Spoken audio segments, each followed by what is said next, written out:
Bismillahirrahmanirrahim. Assalamualaikum warahmatullahi wabarakatuh. Alhamdulillahirabbil alamin wassalatu wassalamu ala asyrafil anbiya'i wal mursalin nabiyina Muhammadin wa ala alihi wa sahbihi ajmain. Asyhadu an la ilaha illallah wahdahu la syarikalah wa asyhadu anna Muhammadan abduhu wa rasuluhu sallallahu alaihi wasallam la nabiyya ba'dah. Yaqulu rabbuna tabaraka wa ta'ala wa iza sa'alaka ibadi anni fa inni qarib ujibu da'watad da'i iza da'ani falyastajibu li wal yu'minu bi la'allahum yarshudun. Kaum muslimin yang dirahmati oleh Allah Subhanahu wa taala, mari kita bersyukur kepada Allah Subhanahu wa taala atas segala nikmat-Nya yang dilimpahkannya kepada kita semua. Selawat berserta salam mari kita hadiahkan buat Nabi kita tercinta, keluarga, para sahabat serta orang-orang yang senantiasa mengikuti beliau hingga akhir zaman. Adapun tema yang akan saya bicarakan pada kesempatan yang berbahagia ini adalah tentang ad-du'a, yaitu berdoa. Berdoa artinya memohon sesuatu kepada Allah Subhanahu wa taala, sesuatu yang bermanfaat bagi kehidupan kita, atau memohon sesuatu kepada Allah Subhanahu wa taala agar Allah Subhanahu wa taala menghindarkan kita dari sesuatu yang bisa merugikan atau membahayakan kita.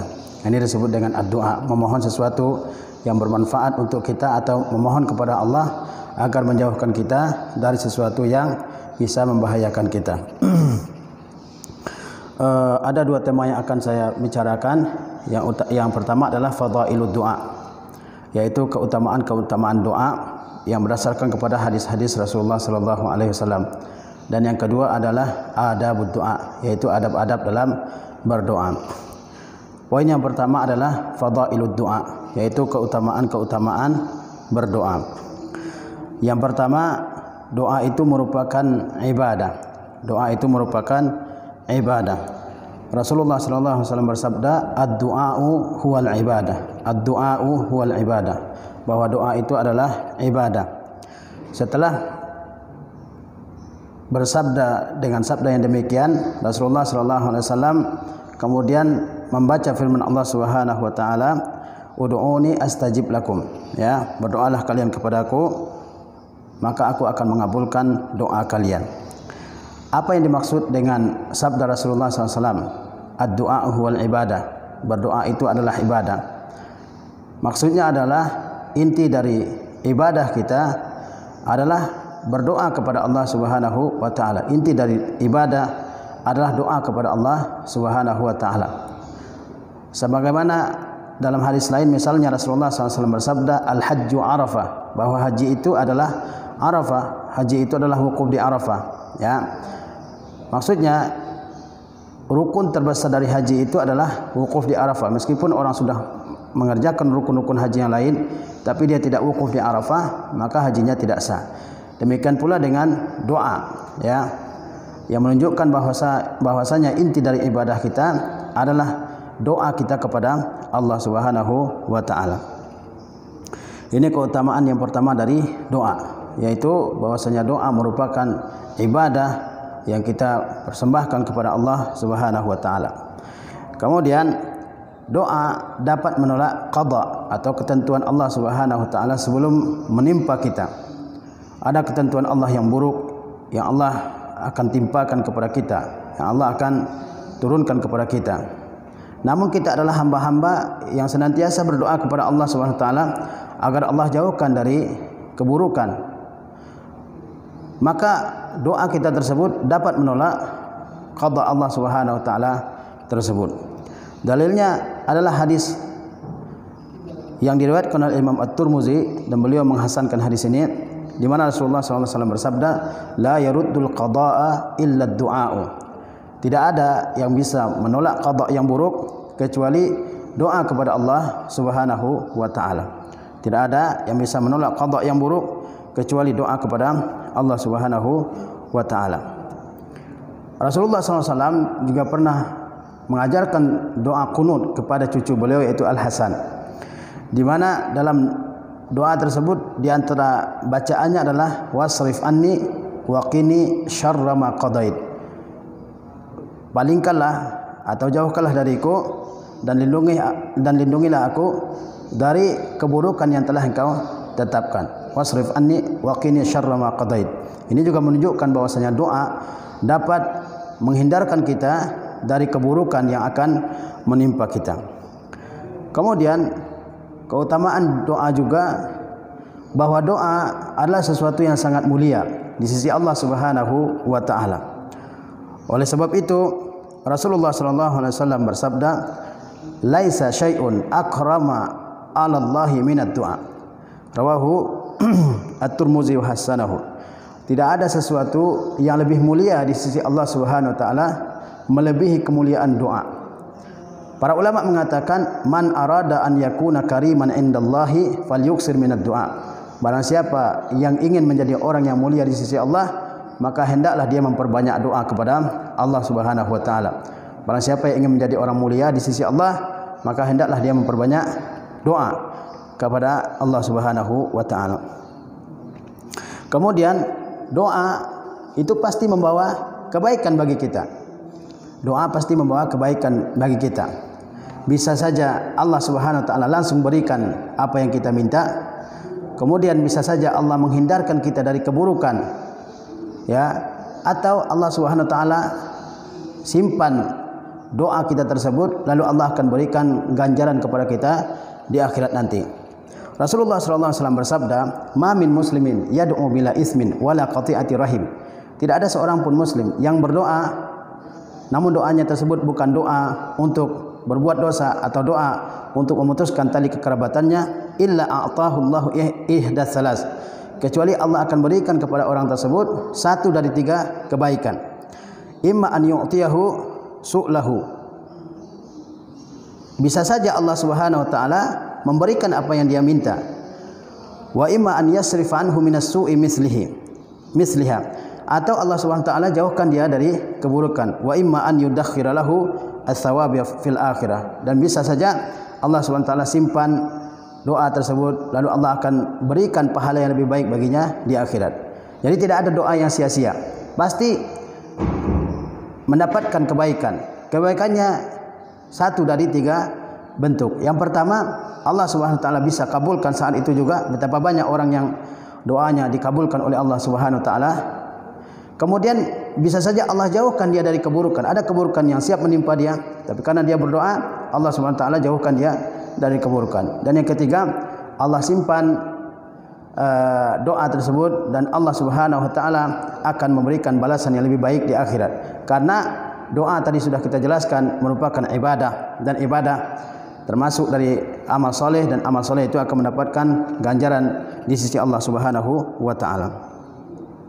Kemudian doa merupakan sebab diampuninya dosa seorang hamba.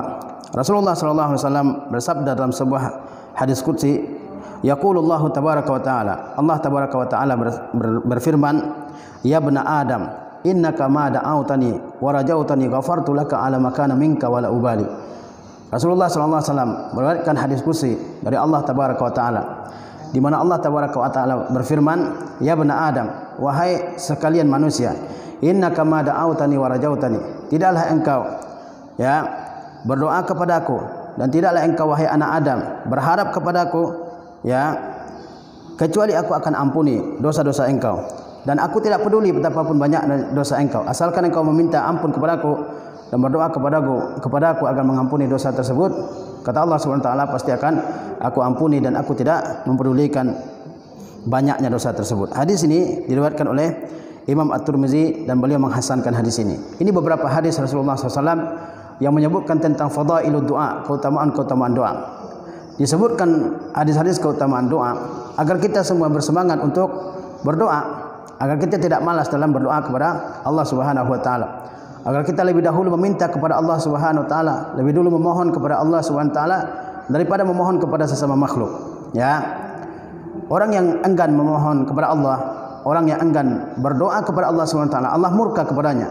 Sebagaimana hadis yang diriwayatkan oleh Imam At-Tirmidzi dan disahihkan oleh Asy-Syaikh Al-Albani rahimahullah, di mana Rasulullah SAW bersabda, "Man lam yas'alillah yaghdab alaih." Barang siapa yang enggan meminta kepada Allah, Allah murka kepadanya. Barang siapa yang enggan meminta kepada Allah, Allah murka kepadanya. Ya. Dan ayat yang tadi kita bacakan ud'uni astajib lakum innal ladzina yastakbiruna an ibadati sayadkhuluna jahannama dakhirin. Allah berfirman, berdoalah kalian kepadaku, aku akan kabulkan doa kalian. Sesungguhnya orang yang merasa besar dirinya untuk berdoa kepada Allah, orang yang enggan, yang berat rasanya bagi dirinya untuk berdoa kepada Allah Subhanahu wa taala, dia akan masuk neraka jahanam dalam keadaan hina. Poin yang kedua yang akan kita bicarakan adalah adab doa, yaitu adab-adab di dalam berdoa. Di mana kalau seseorang semakin peduli dengan adab-adab ini, maka kemungkinan doanya lebih diterima oleh Allah Subhanahu wa taala. Adab yang pertama dalam berdoa adalah hendaklah kita berdoa kepada Allah Subhanahu wa taala dengan ikhlas. Karena tidak ada ibadah yang diterima oleh Allah Subhanahu wa taala kecuali ibadah yang ikhlas. Ibadah yang ikhlas yaitu ibadah yang semata-mata dipersembahkan hanya kepada Allah Subhanahu wa taala. Tidak menyebutkan tidak bertawasul dengan nama-nama orang tertentu dalam doa. Seperti misalnya mengatakan Allahumma gfirli li ajli fulan misalnya, ya Allah ampunilah dosaku karena kedudukan si fulan misalnya. Ini termasuk doa yang tidak ikhlas karena Allah Subhanahu wa taala. Berdoalah kepada Allah Subhanahu wa taala dengan ikhlas, Berdoalah kepada Allah Subhanahu wa taala dengan tulus, dengan niat yang bersih, niat yang suci, Sebagaimana Allah Subhanahu wa taala berfirman, "Fad'ullaha mukhlishina lahuddin." Berdoalah kalian kepada Allah dengan memurnikan agama ini untuknya. Allah Subhanahu wa taala tidak menerima doa kecuali doa yang tulus dipersembahkan kepadanya. Dan Allah Subhanahu wa taala menolak doa yang Allah Subhanahu wa taala diperserikatkan dalam doa tersebut dengan tuhan-tuhan selain Allah Subhanahu wa taala.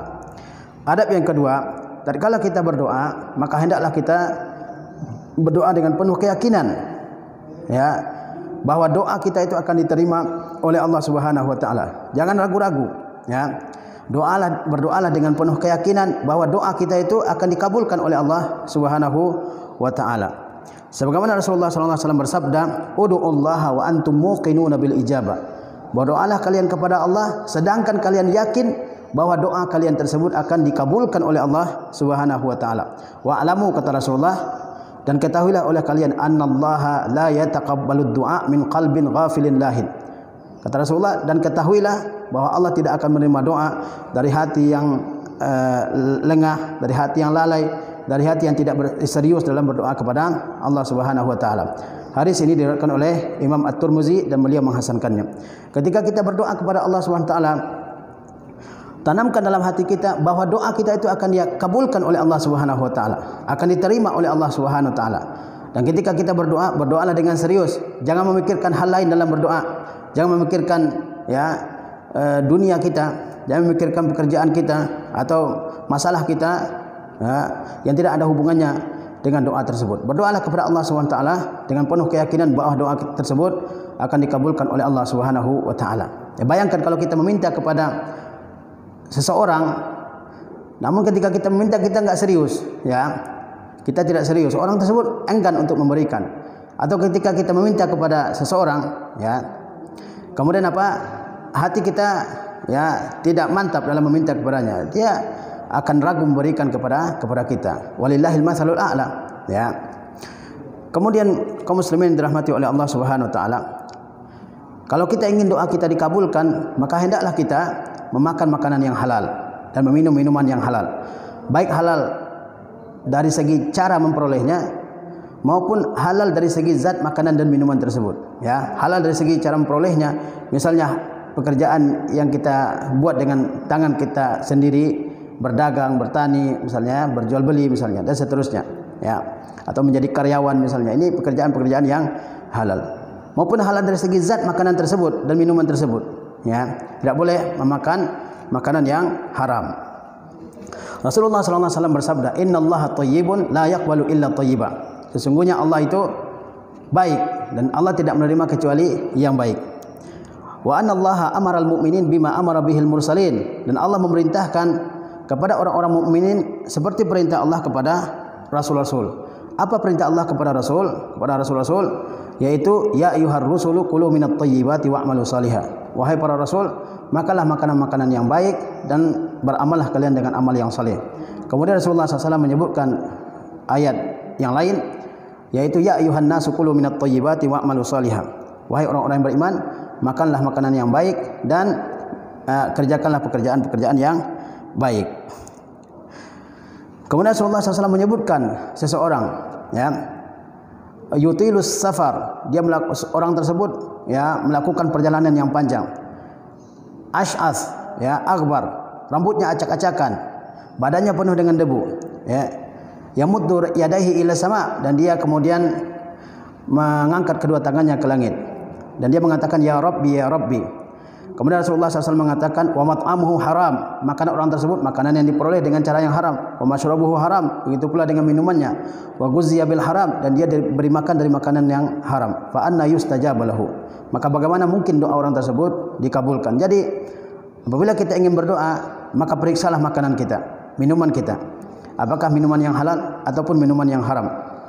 Karena minuman yang haram, baik haram cara memperolehnya ataupun haram zatnya, kalau kita minum ataupun makanan yang haram, nah kalau kita makan, maka orang yang memakan makanan yang haram, meminum minuman yang haram, doanya tidak akan diterima di sisi Allah Subhanahu wa taala.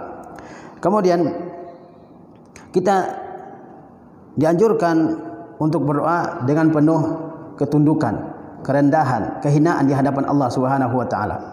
Ya. Allah Subhanahu wa taala berfirman, "Ud'u rabbakum tadarru'an wa khufya."